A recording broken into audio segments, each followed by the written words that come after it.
Alors, pour cette méditation que je vous proposerai avec du silence de façon à vous laisser vous approprier par vous-même l'espace de la méditation, je vais vous inviter tout d'abord à vous recentrer sur ce moment présent, ici et maintenant. Ici et maintenant, devant cet ordinateur, les yeux fermés ou mi-clos.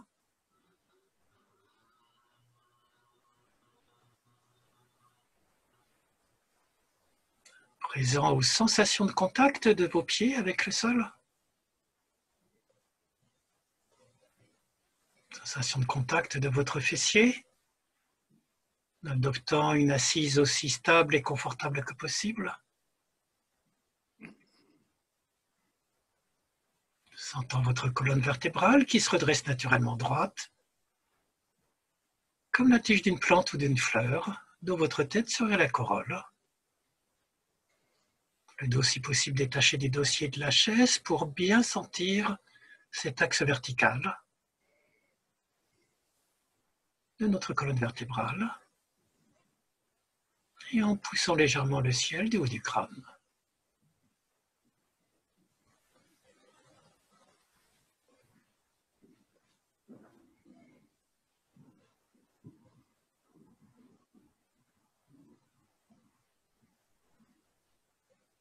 Et lorsque vous êtes assis recentré dans votre corps, dans votre posture, ici et maintenant, vous pouvez réhabiter ce corps, ces sensations, à chaque instant.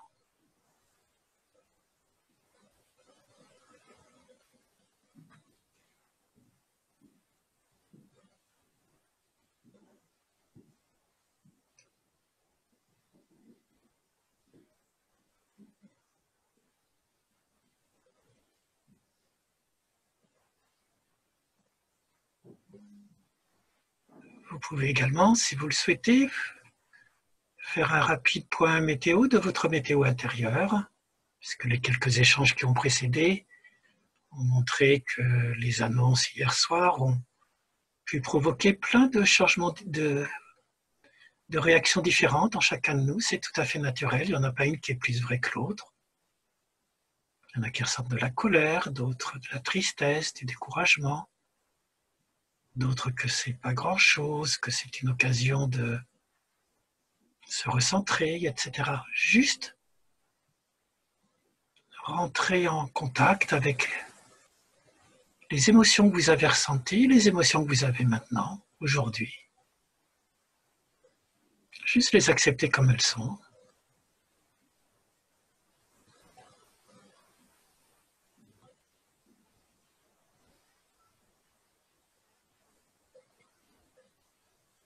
Également les pensées avec lesquelles on vient à cette méditation, qu'on peut laisser passer, sans se faire emporter par elles, sans s'y accrocher. Et puis peut-être comment tout ça résonne dans notre corps, les sensations dans le corps.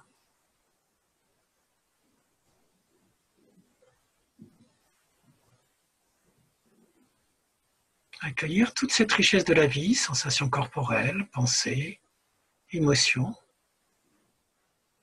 sans les juger, sans se dire j'ai tort, j'ai raison. Juste en leur offrant une tasse de thé, se pacifiant avec elles.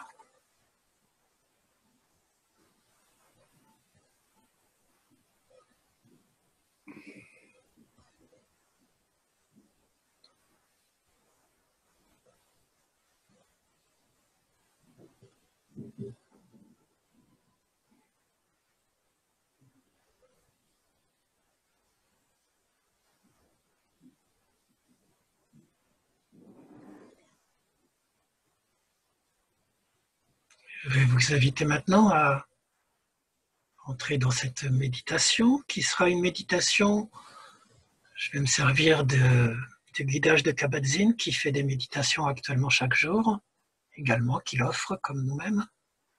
Et donc je vais vous inviter, comme il l'a fait dernièrement, à choisir de méditer par vous-même, soit sur votre souffle, soit sur votre corps, sensations corporelles, soit éventuellement une méditation sans objet, sans support, simplement ouvert à chaque événement qui va se produire à chaque instant neuf dans votre conscience. Vous pouvez choisir un de ces types de méditation, focaliser ou pas, et y rester jusqu'à la fin de la méditation. Si vous choisissez de méditer sur votre souffle, simplement attentif à chaque inspiration, sensation que vous avez dans le corps, puis le léger petit temps blanc avant l'expiration, chaque expiration, vous sentir expirer dans l'expiration. Et à nouveau, à l'inspiration suivante, cette vague du souffle à l'inspiration qui monte, puis ressort à l'expiration.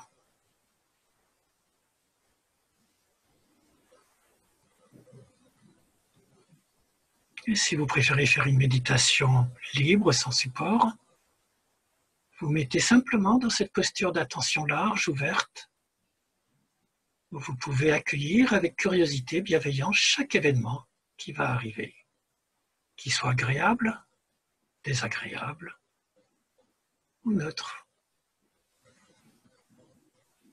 sans vouloir le chasser parce qu'il ne vous plaît pas, et sans se laisser emporter à sa suite non plus, juste présent. Donc quelques minutes pour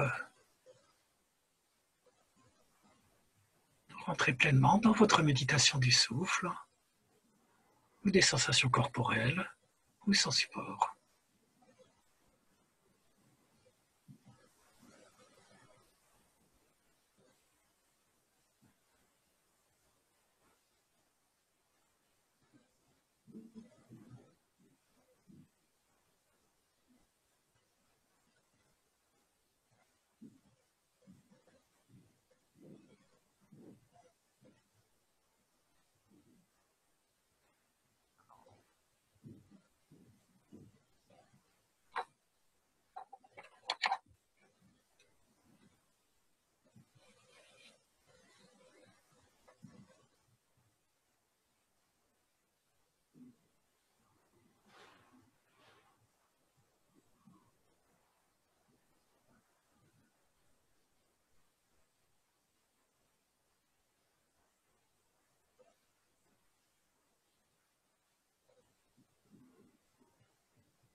Qu'est-ce qui se passe quand on médite assis?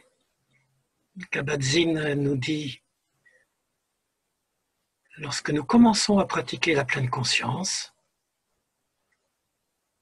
tout ce qui est appréhendé paraît lié à notre emplacement, à nos sens. Il y a ce qui voit et qui est vu, et ce qui est vu, ce qui sent et ce qui est senti, ce qui goûte et ce qui est goûté. En un mot, l'observateur et l'observé. Il semble exister une séparation naturelle entre les deux. Et lorsque nous commençons à pratiquer la pleine conscience, ce sentiment, le plus souvent, qui revêt la forme d'une séparation entre l'observateur et l'observé, est maintenu.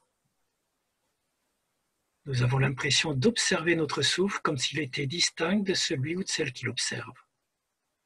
Nous observons nos pensées, nous observons les émotions, comme s'il existait une réelle entité, un moi, qui applique les instructions, qui observe, qui expérimente les résultats. Vous pouvez explorer si ces quelques mots de Kabat-Zinn résonnent en vous, si parfois on n'est pas dans cette situation de dualité de l'observateur qui observe ce qui se passe dans la méditation, dans son souffle ou à la surface de sa conscience.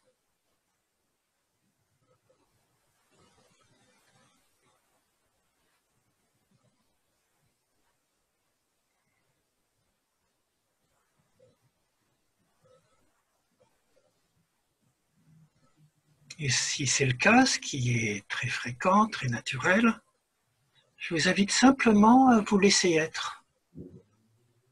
Laissez-vous être dans votre souffle. Laissez-vous être pleinement dans votre méditation ouverte. Posez-vous, déposez-vous. Déposez cette volonté de contrôler, de regarder de l'extérieur. Juste laissez-vous être, laissez la méditation se faire toute seule. Ne cherchez pas à bricoler votre méditation, à la ranger, à ce qu'elle soit ceci ou cela. Juste la laisser être.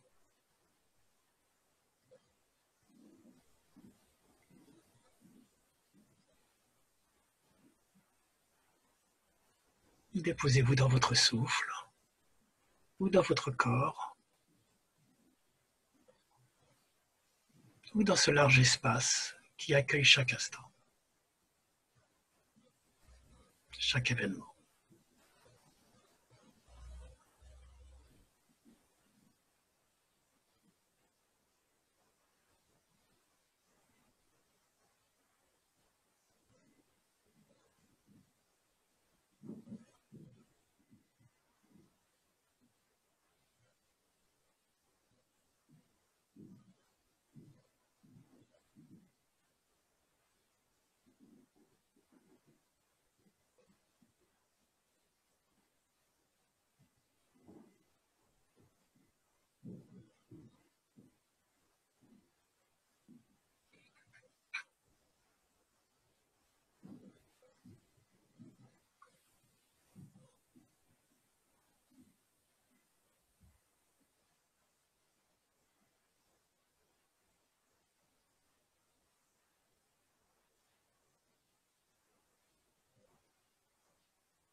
Et lorsqu'on se laisse être ainsi,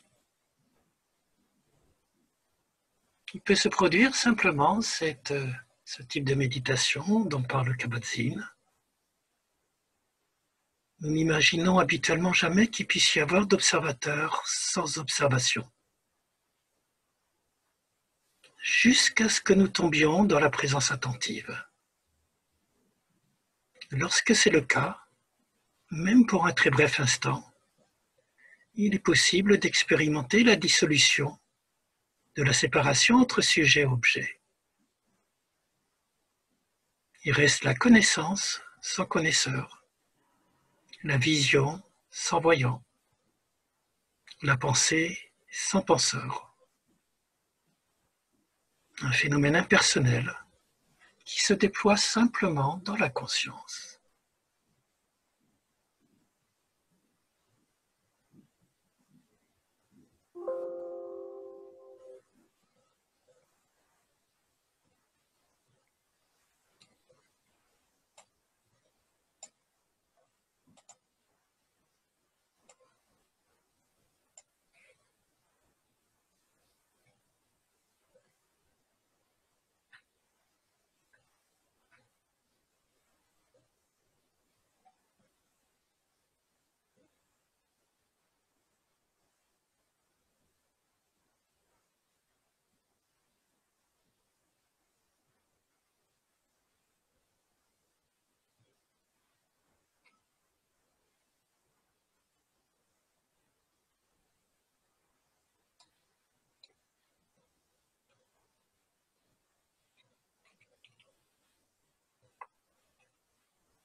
Lorsqu'on se laisse simplement aller, être, qu'on ne cherche plus à contrôler, à bricoler sa méditation, à la faire ceci ou cela,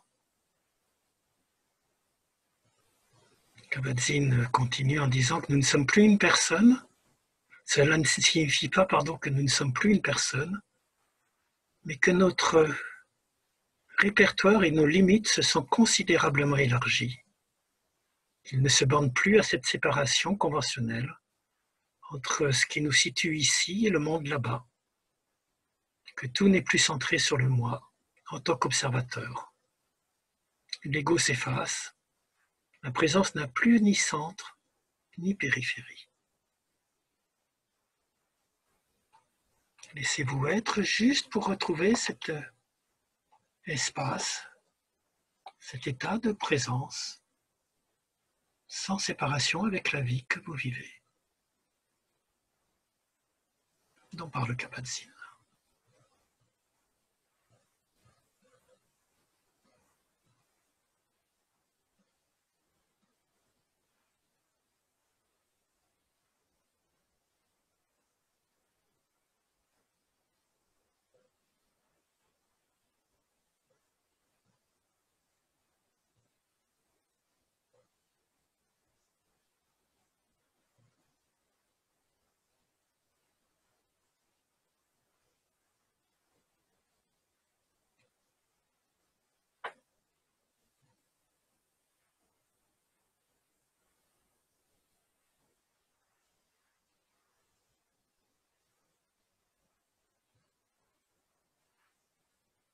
Alors bien sûr, de temps en temps, on va à nouveau revenir dans cette dualité du sujet et de l'objet.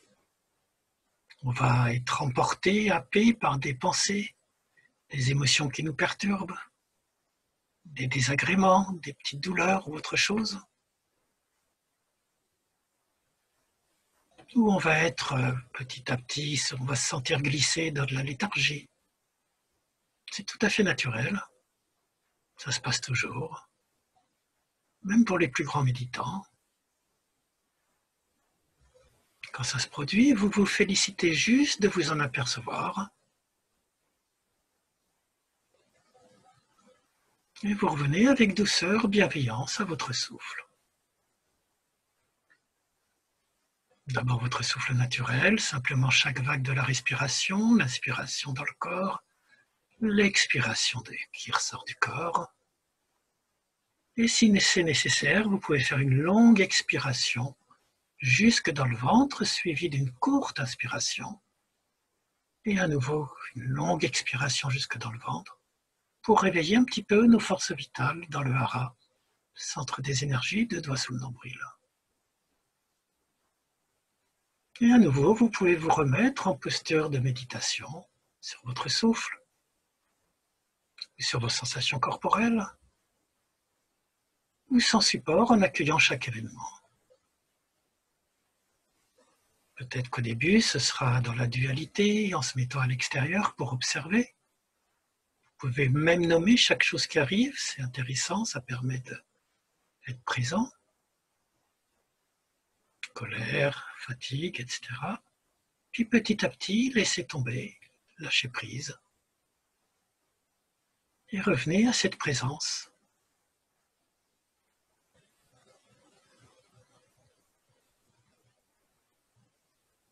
En laissant la méditation se faire comme elle est, sans chercher à être autre que ce que vous êtes, ici, maintenant.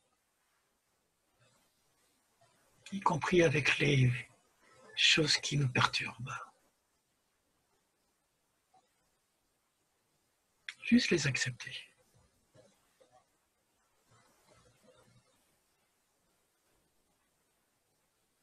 Sans les chasser et sans se faire emporter par elles.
Et pour finir cette méditation, je vais laisser résonner en vous ces autres mots de Kabat-Zinn.